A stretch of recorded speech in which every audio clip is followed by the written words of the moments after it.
we have had a good conversation with the Honorable Mother Wangari Karua, and we have agreed going forward we are going to work together with other Kenyans.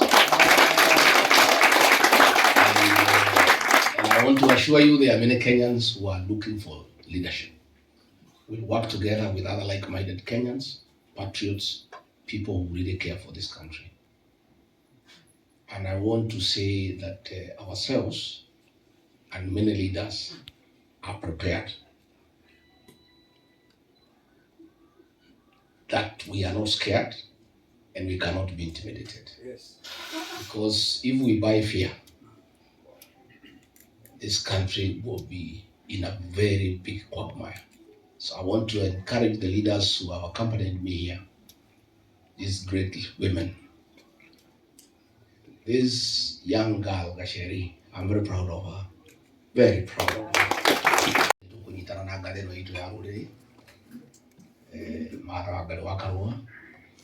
My elder sister, we shall benefit a lot from her counsel.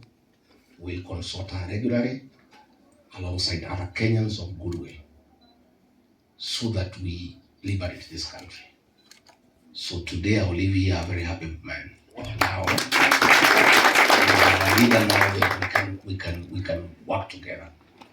And she has the necessary experience, the necessary courage, and she will be able to help us. And I want to say the people of this region are not tribal at all. Yes. At all. I regard Gachagua as not tribal because I supported William Ruto and he's not a Kikuyu. Yes.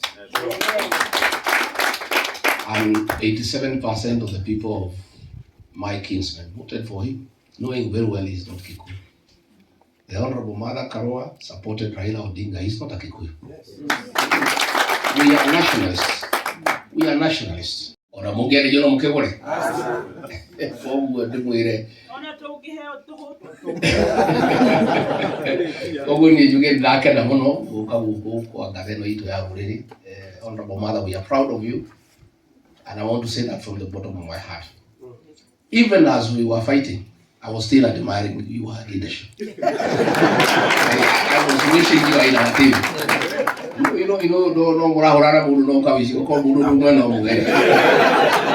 be better. Now that we are together, we are going to form a formidable team with the rest of Kenyans. Not just here in the mountain, with the rest of Kenyans. Even in the Rift Valley, people are talking to us. They are dissatisfied as you are. They are also being abused. I'm a witness. I saw one of the personal assistants to the president abusing the Tutsi people. They are as unhappy as we are.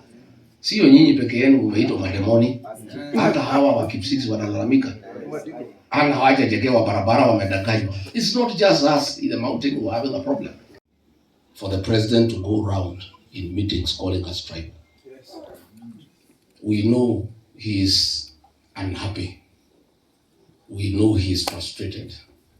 We know he is bitter. That our people have left him. But sio sisi tulimkataa. Mimi mwenyewe nilimwambia usiguze mlima akaguza. Ndio. I told him the people of mountain don't like betrayal, he betrayed us. I told him the people of this region hate deception, he deceived us. This problem is his own making. So frustrated as he is, bitter as he is, let him relax. Because even if he keeps on calling us tribalists, we had our own candidate called Mauro Ahiga on the ballot. We never voted for him. Had we been tribal the way he is saying, we would not have voted for him and Raila Odinga. We are people of integrity and we are straightforward. So let you not be worried that anybody can isolate this region. We are going to work together with the rest of Kenya. And now that we are working together with the Honorable Mother Karua, it even makes us stronger as we engage the rest of Kenya.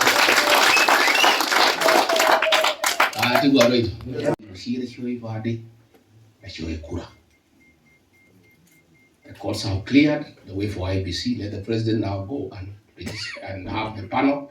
Let us get IBC in place. There are constituencies with no representation. There are others who want to call the MPs. Yeah, many issues are going on, isn't it? So let the president now, let's have IBC constituted so that we start preparing for the general election in a proper manner, because the process is as important as the outcome. Thank you, Munu Adwanyo Baitu, the payslip holders. Their payslips have been raided, they are all crying, businesses have been shut down, there is no money in circulation, there is a lot of intolerance and depression. I was checking the other day in Nairobi, Nyamakema. 2 years ago, goodwill for a shop was 20 million. Today, all shops have closed. The shop owners are not asking for any goodwill. They just tell you, take the shop and pay us whatever you can. That is where we are as a country, and lead the people of Kenya into liberation. Therefore, our coming here could not have been more appropriate. We have come to the right place because the Honorable Mother Karua has a great history of liberation. She has fought for the dignity of the Kenyan people. She has fought for freedoms of the Kenyan people. She has insisted on respect for human rights and good government. It is for that reason that we came on calling. Many people may wonder, because the Honorable Mother Karua and I were opponents in the last election. She was running mate Raila Odinga, was running mate to William Ruto, and probably people thought that we cannot come together. But where we are as a country, we don't have a choice. All men and women of integrity and who mean well for this country. And I want to tell you, because I've left government 3 months ago, the way this country is going, there will be no country. Because the country is on downtrend in matters economy, the theft of public funds, and too much corruption. And then again, intolerance and depression. Since the time of the white colonialists, brutal as they were against us, they never went for our children. Yes. This is the first time the government has gone for the children, our young people, the Gen Zs. We want to encourage our young people that they are on the right side of history. I want to affirm my children, my sons and daughters, the Gen Zs. Please carry on. You are doing a good job. And don't fear. Because if you don't, there is nobody else to do it. All institutions of oversight have been compromised: the Parliament, the National Assembly, the Senate. When people who are determined to oppress group or regroup, then people determined to liberate must regroup. Sure. And that is why all Kenyans of goodwill must join hands. We must push back and get our rights without giving commensurate services. Access to health has been diminished by SHA and SHIF. Access to education has been diminished, no capitation, and it doesn't come in time. Schools opened almost a month ago. The schools have yet to receive capitation. For the university students, the court stopped the discriminatory so-called new funding model. The common sense thing to do is to return to the help that was there before. But they are pretending they are helpless and therefore keeping the students without access to higher education. And liberating Kenya has begun. And like he has said, we are going to join with people from all corners of this country. After all, he's already been working with people from all over the country. I myself have been working with people from all over the country. But just you imagine that effort combined. That force combined. We need everybody, every person of goodwill, to join hands to push back, because the rogue, allow me no sugarcoating, the rogue Ruto regime is determined to oppress Kenyans. It's a merciless regime that resembles the oppressive colonial regime. Hawajui kupeana, they just extract. They want to raid the paychecks, which are already battered, and finish whatever was remaining for putting food on the table for use by the family. They guarantees you the right to life and all other fundamental human rights.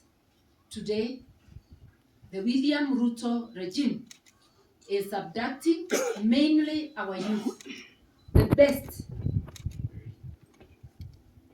those who are expected to support and help transform this society are being abducted, kept in illegal detentions, because when you're not in a gazetted police station, you're in illegal detention. Yani, ameturudishia detention without trial. Our youth are being executed because when you are abducted, you are tortured, dumped somewhere, or you are disappeared forever. So executions are going on. We must push back. Fear is not an option. Hata ukiogopa atakukujia chini ya kitanda mahali umeketi. Wacheni tusimame tuseme la, tushikane mikono tuseme nchi ni yetu. Ukipatiwa nafasi kama kiongozi, sio title deed, Kenya si yako, Kenya ni yetu sote. Huwezi kuanza mambo yako ambayo haieleweki, ambayo haiko kwa katiba, tutakuambia la. Sababu mwananchi ndiye ako na nguvu kulingana na katiba. Sovereignty belongs to Kenya. And last time I checked, Nairobi was still the capital of Kenya. It's not a principality within Uganda. The last time he also tried to abduct, they tried to abduct a Tanzanian. But because of the good work of Kenyan people on social media, she was released. And also because of her own efforts, she was making it increasingly impossible for them to transport her. And we salute her for her courage. We do it as a dictator, because that's what we're doing. We will push back and thwart that graduation. Kenya will be ruled by the constitution which the people made for themselves in 2010. Hiyo maneno yako tutakataa. We will keep pushing back. You are going nowhere. We will be able